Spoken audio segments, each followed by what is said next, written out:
Hi.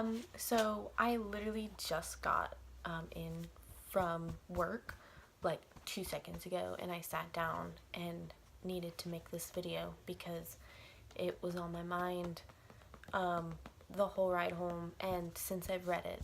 I'm reading this book. It's called The Mastery of Love by Don Miguel Ruiz. I'm sorry, I don't know how to say that. But he wrote a very popular book called The Four Agreements. And when I saw that he had this book out about love, how to master love. Are you kidding me? Of course I'm going to read it. And I'm already into chapter 3, and I just finished chapter 3, and it's already changing my life. Just not my life, but my way of thinking and my perspective on how I see love in general and how I perceive love. But basically, why I'm making this video is because I want to summarize the chapter I just read because it just kind of blew my mind. So basically, the chapter is it's called "The Man Who Didn't Believe in Love." It's apparently a very old story about a man who didn't believe in love. Like he was older and he had been through many relationships. He would tell people that love didn't exist. He would say that it's like a drug. So there's always, in a relationship, there's usually one person who cares more so than the other person, unfortunately.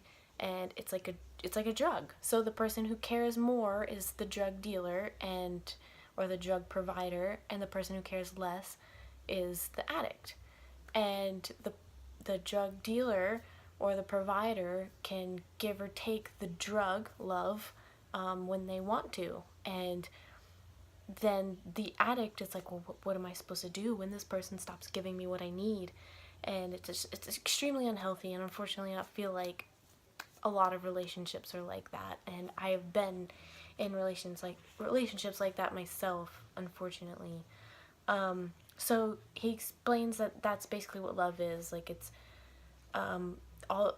just this made up thing that poets and movies and songwriters make up, so that it's like a fantasy, but love really is just this toxic like relationship.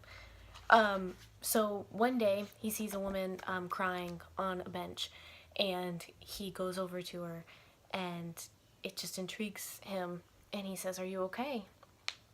And she says, "No, I'm not." And he said, "What's wrong?" And she goes, "Love doesn't exist." And of course, he was like, "I've believed this my whole life. Like, what do you mean love doesn't exist? Explain to me, like, why do you think that?" And apparently she was in a really long relationship with her husband. He was the provider. He did everything. She was just a stay-at-home mom. The kids were grown and left the house, and then she realized that neither of them respected each other anymore, or loved each other anymore, or loved each other anymore. So they separated, and she just realized that she had spent all this time with this man because she had settled for the kids, and that love was this false thing for her, and that she believed it didn't exist. So they became really good friends because they had a common ground of believing that love didn't exist, and they ended up having a great time together for a long, long time. And then one day he was like, maybe this is love, because they ended up just having a like a really great time together. And he was like, every time I'm with her, I'm having fun. Every time I'm away from her, I miss her, and I don't feel envious of her success. I don't feel jealous of her. I don't feel possessive of her. It's just like an amazing human being that I enjoy spending my time with. And he was like, but this is nothing what the songs and the movies and all of that make it to be, and it's nothing that I've ever felt before. So he one day went up to her and was like, maybe this is love, like, that we've been feeling all this time. And she said, I think so too.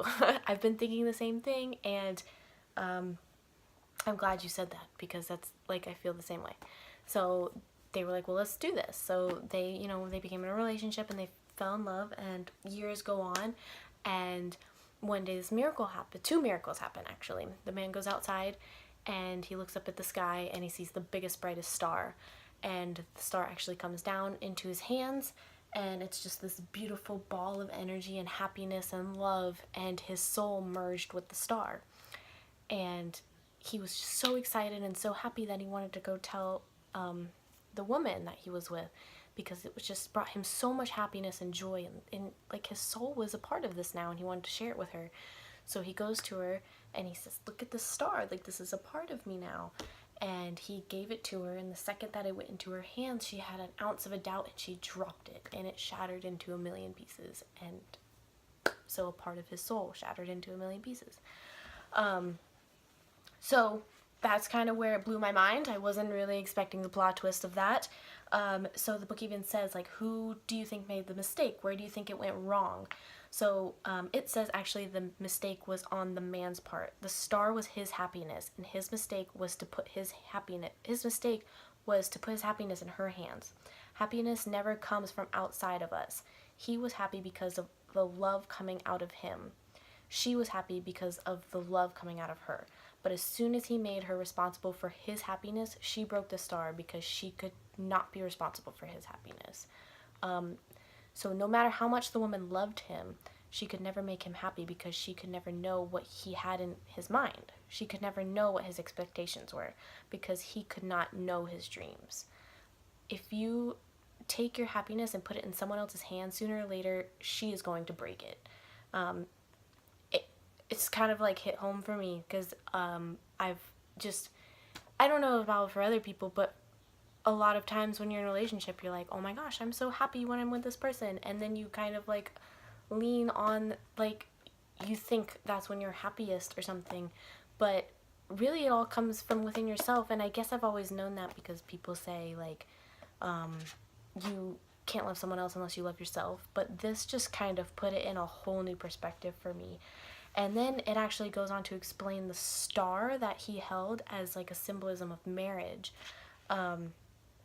So it actually says in marriage, we exchange rings. We put our star or the ring in each other's hands, expecting that she's going to make you happy and you are going to make her happy. You actually exchange vows of making each other happy.